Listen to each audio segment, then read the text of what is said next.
Assalamualaikum warahmatullahi wabarakatuh. Perkenalkan, saya Rizkia Melati, peserta magang di Bimba AIUEO Pondok Kacang Prima.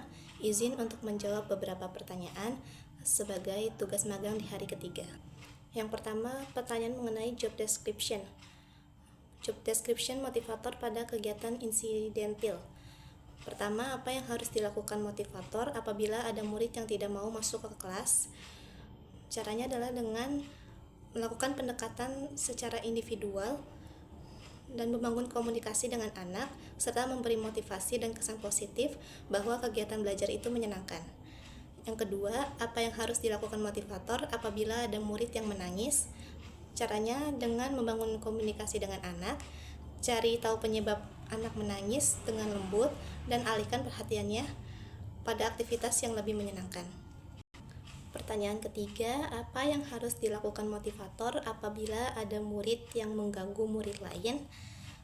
Caranya sama dengan melakukan pendekatan kepada anak secara individual, cari penyebabnya, dan ingatkan peraturan secara sederhana dengan nada tegas tapi juga ramah, serta beri motivasi dan contoh perilaku yang benar. Dan pertanyaan keempat, apa yang harus dilakukan motivator apabila ada murid yang melamun? Caranya dengan mengajak bicara baik-baik dan mengalihkan perhatiannya dengan cara yang menyenangkan seperti berdialog, bernyanyi, bercerita, atau bermain. Serta beri kesan positif bahwa belajar itu menyenangkan. Lalu pertanyaan selanjutnya, apa saja tugas yang harus dilakukan motivator secara periodik setiap minggu? Tugas yang dilakukan motivator secara periodik setiap minggu adalah menumbuhkan minat baca pada anak dan melakukan evaluasi. Lalu pertanyaan selanjutnya, apa saja tugas rutin yang harus selalu dilakukan oleh motivator setiap hari? Yaitu membangun minat baca anak secara intrinsik, menerapkan proses belajar yang fun learning. Pertanyaan selanjutnya, bagaimana cara agar motivator mengetahui karakter dan kesukaan anak? Caranya dengan melakukan pendekatan secara individual system, dengan berkomunikasi aktif dengan anak melalui dialog atau cerita. Selanjutnya, pertanyaan mengenai tugas dan tanggung jawab motivator. 1. Apa target suasana dan kegiatan di kelas Bimba AIUEO yang harus dicapai oleh motivator? Yang harus dicapai oleh motivator adalah menciptakan suasana proses belajar yang sepenuhnya menyenangkan bagi anak, sehingga anak merasa tertarik dan mau belajar dengan sendirinya tanpa paksaan. Pertanyaan kedua, bagaimana cara agar motivator mencapai target atau tugas di kelas Bimba AIUEO? Caranya dengan selalu menerapkan paradigma Bimba, yakni fun learning, small step system, dan individual system, serta menciptakan lingkungan positif dan memberikan reward kepada anak minimal 5 menit sekali. Dan pertanyaan selanjutnya, apa tanggung jawab utama motivator? Tanggung jawab utama seorang motivator adalah menciptakan fun learning bagi anak dan disiplin dalam menerapkan metode Bimba.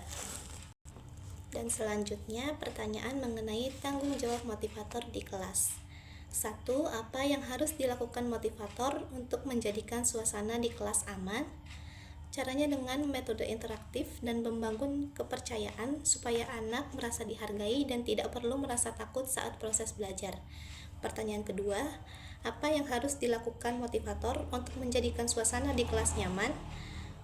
Caranya dengan menerapkan fun learning, membangun rasa kasih sayang, dan menciptakan lingkungan belajar yang positif, akrab, dan hangat. 3. Apa saja yang harus dilakukan motivator dalam mengasihi dan menyayangi murid?